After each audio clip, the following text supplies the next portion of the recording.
Aku bilang gini, ada beberapa orang yang kalau andaikan dia dapat hidayah itu nggak ada gunanya buat Islam. Jahat ya, That's amazing. jahat ya. Yeah. Aku bilang ada beberapa orang itu, ini guyonan sama orang-orang sih, nggak pernah di depan mimbar tentunya. Kalau di depan mimbar kan salah ya. Ini sebagai Felix seorang manusia. Nah, ada beberapa orang yang kalaupun dapat hidayah itu nggak ada gunanya, dan aku nggak berharap mereka dapat hidayah karena akan menjadi beban bagi Islam. Wah, legitimasiku begitu. Ya.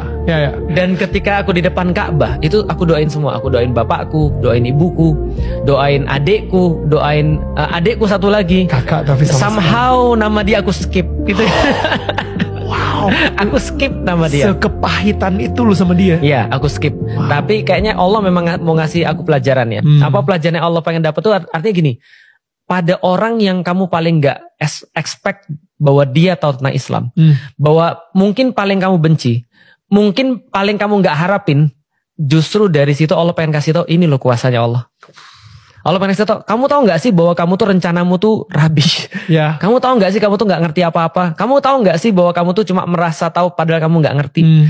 Aku bacain ayatnya. Innaka la tahdi man ahbabta walakinallaha yahdi may yasha wallahu a'lamu bil muhtadin. Aku bacain ayatnya. Bahwasanya bukan karena kamu mencintai orang lantas orang tuh dapat hidayah. Hanya Allah yang bisa ngasih hidayah dan Allah lebih tahu tentang siapa yang dapat hidayah. Ini ayat keluar ketika Rasulullah sedih pamannya nggak muslim, meninggal. Orang yang paling dia cintai di dunia setelah bapaknya, maksudnya yang mengurus dia, meninggal tanpa jadi seorang muslim. Ayat ini turun untuk ngasih tahu Rasul bahwasanya jangan kamu mikir bahwa kalau kamu mencintai seseorang, hidayah itu langsung dapat. Aku kasih tahu semua orang, hidayah itu privilege Allah. Nggak ada satupun urusan dengan manusia. Bukan karena Felix pintar, Felix jelasin orang masuk Islam. Rasul Muhammad aja pengen nggak bisa dapat. Ini privilege. Tapi di saat itu aku merasa aku yang pegang hidayah. Bahwa kakakku nggak mungkin dapat. Aku pikir aku sudah jadi kayak Tuhan pada saat itu. You're in control gitu ya. Iya betul. Aku yang kontrol orang dapat hidayah atau nggak dapat hidayah. Ternyata Allah ajarin aku dengan hard way. Akhirnya ketika dia tanya-tanya kayak gitu, terus kemudian diajak pergi mana-mana mau, tiba-tiba orang yang aku benci, orang yang sama yang aku nggak mau maafin bercanda di depan mataku. Aku mau bilang apa? Aku nggak bisa ngomong apa karena aku bilang, wah ini pelajaran yang susah sih, luar biasa. Jadi pikirku itu aku bisa dapat. Akhirnya di situ aku bisa dapat. Oh ini maksudnya memaafkan. Maka dari situlah aku mencoba untuk bahas banyak hal. Bagaimana perasaan Yusuf ketika dia melihat saudara-saudaranya. Kalau aku pembalasan akan lebih kejam gitu kan ya. Lihat nanti ya gitu kan ya. Udah kepikir tuh aku mau ngapain mereka. Oh mereka di bawah tanganku sekarang. Tapi pada ujungnya Yusuf menggunakan sebuah kondisi itu untuk memaafkan saudara-saudaranya. Dari situ ketika aku pernah dipersekusi, aku pernah difitnah dan segala macam. Di titik itu aku nangis, aku kemudian merasa kesel, aku merasa marah. Aku buka Quran.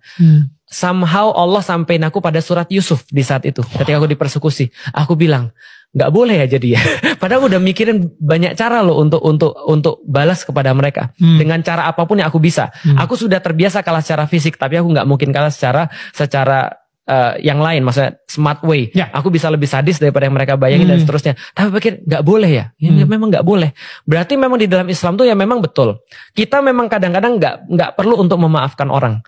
Tapi kita harus tahu bahwasannya ketika mereka itu meminta maaf, kita harus siap untuk bisa memaafkan.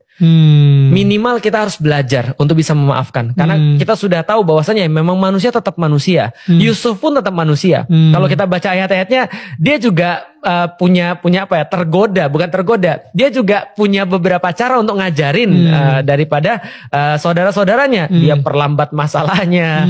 Dia buat konspirasi bolak-balik dan segala macamnya. Ya udah, namanya juga kita juga manusia. Dan dari situ kita belajar bahwasanya walaupun memaafkan itu sulit karena memang kita masih ada ego. Tapi kalau kita sudah kembalikan pada Allah, kita sampaikan bahwa seolah-olah Allah pengen bilang gini, kalian mau masuk surga? Mau masuk surga? Mau ya Allah, mau pasti mau. Terus Allah bilang, kalau nggak semuanya nggak usah sama sekali. Gimana? Ya udah. Terus mau gimana lagi? Ya kita harus belajar untuk memaafkan. Karena ternyata itu yang diberikan di dalam Al-Quran. Bahwasanya seolah-olah aku selalu cerita sama jamaahku, Islam ini kayak main bola. Main bola tuh harus 11 orang. Kalau kamu punya 3 orang, satu Neymar, satu Messi, dan satu Ronaldo, dan kamu bertiga, dan kamu merasa kamu bisa ngalahin ini orang-orang TK, kamu tetap tidak boleh masuk lapangan sebelum kamu bersebelas. Itu good. aturannya. Hmm. Itu rulesnya. Kamu mau ikut boleh, kalau nggak mau ikut nggak usah main bola. Ya.